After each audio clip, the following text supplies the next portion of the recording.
start with law of chemical combination.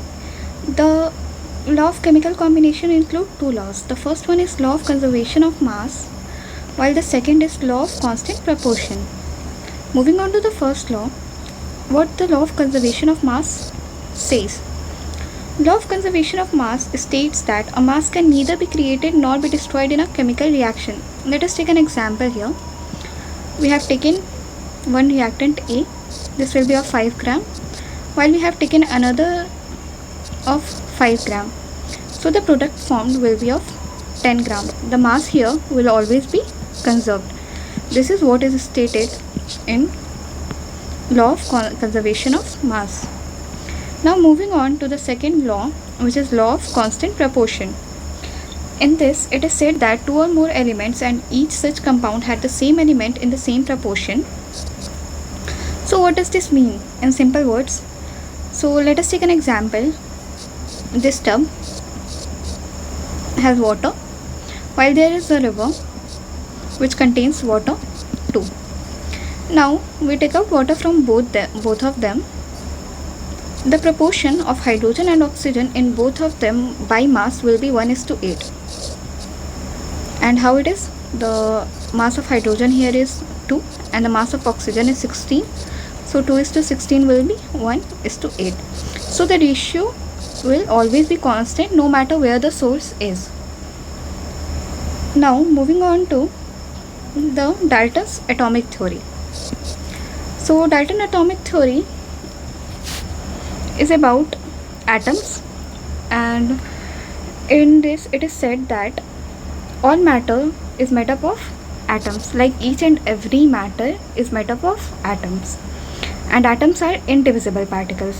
While in higher classes you might see their division, but till now you have to see that they are indivisible particles and they can neither be created nor be destroyed in a chemical reaction.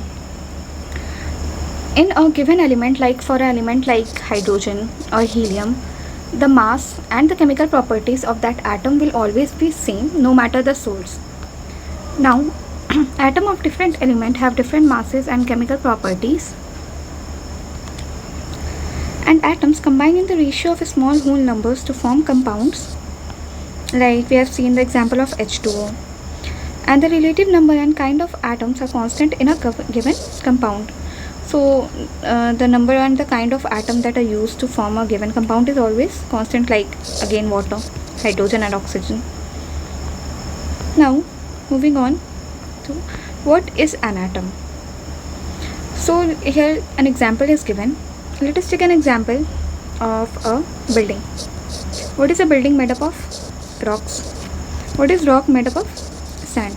So sand here is the smallest particle. Similarly, atom is the smallest particle of any matter. Atoms are very small in very small in size. Like here the radius is given 10 to the power 9 nanometer is equals to 1 meter. 10 to the power minus 10 in meter is given as atom of hydrogen radius. So this is very small, very small. Now moving on to the naming of elements. Previously the name of the element was given on the basis of the place they were derived from. So if they were like for example here copper is given. Copper was taken from the word cypress. Now today IUPAC is used, International Union of Pure and Applied Chemistry, for naming of elements, and in this the first letter of the symbol is written as capital letter and the second letter is written as a small letter. Here the examples are given. Hydrogen H, while aluminium is written as Al. Here the L is small, not both of them are capitals. Similarly in the case of cobalt. Now moving on to the topic atomic mass. So according to Dalton, each element had a characteristic atomic mass, and determining the mass of an individual atom was relatively a difficult task, as it was very small atom, so it was difficult. So relative atomic masses were determined using the laws of chemical combination and the compounds formed. So here an example is given that 3 gram of carbon combines with 4 gram of oxygen to form carbon monoxide. So let me explain this with a reaction. Here it is given that 3 gram carbon plus oxygen is 4 gram to form carbon monoxide. So 3 gram carbon reacts with 4 gram oxygen. So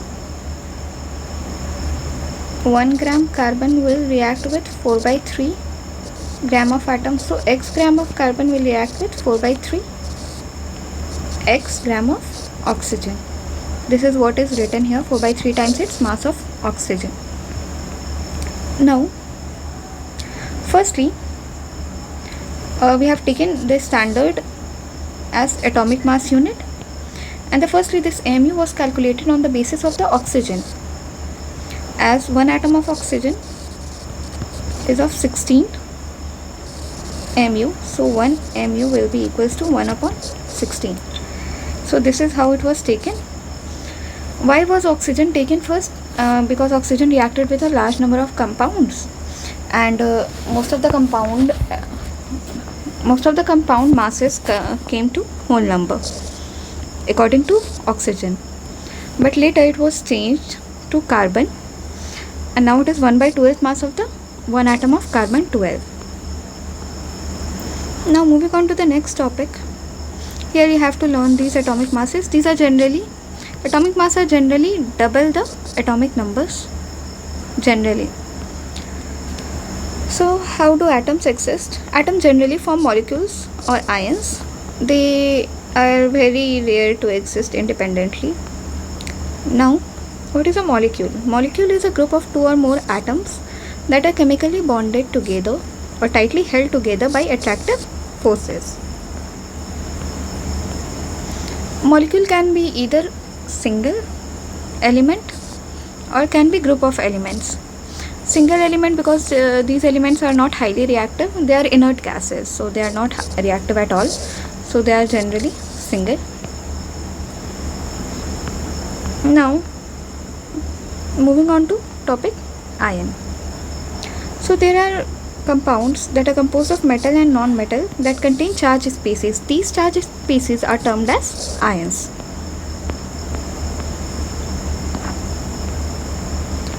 So let us move to the topic of writing chemical formula. For chemical formula we need to know the valency of the elements, and let us define here. The definition of valency is given that it is the combining power of an element, and that combining power is termed as valency. Now for finding out valency we need to see the periodic table. Here if this belongs to group 1,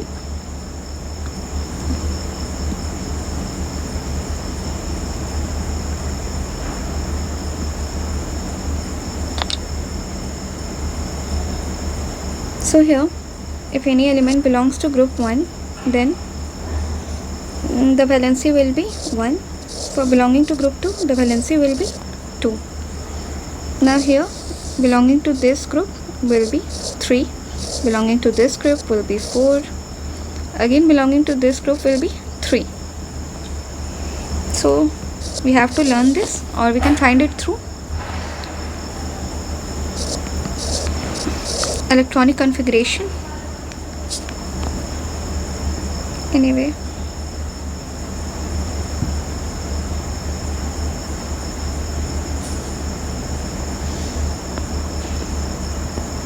so here this is an example given of HCl.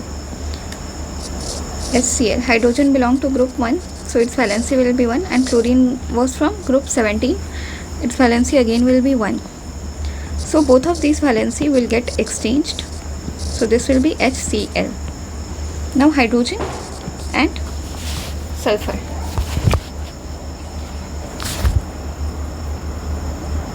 Hydrogen valency is 1 while sulfur valency is 2, so both of them will get exchanged, so this will be H2S. Similarly, we can write formula of other compounds. Now moving on to the topic molecular mass. So if the compound given is carbon dioxide, the molecular mass will be calculated by atomic mass of carbon, which is 12, and atomic mass of one oxygen atom is 16, but here there are two oxygen atoms, so this will be 12 plus 32. This will be equals to 44 atomic mass unit. So this is how molecular mass will be calculated, and this is it.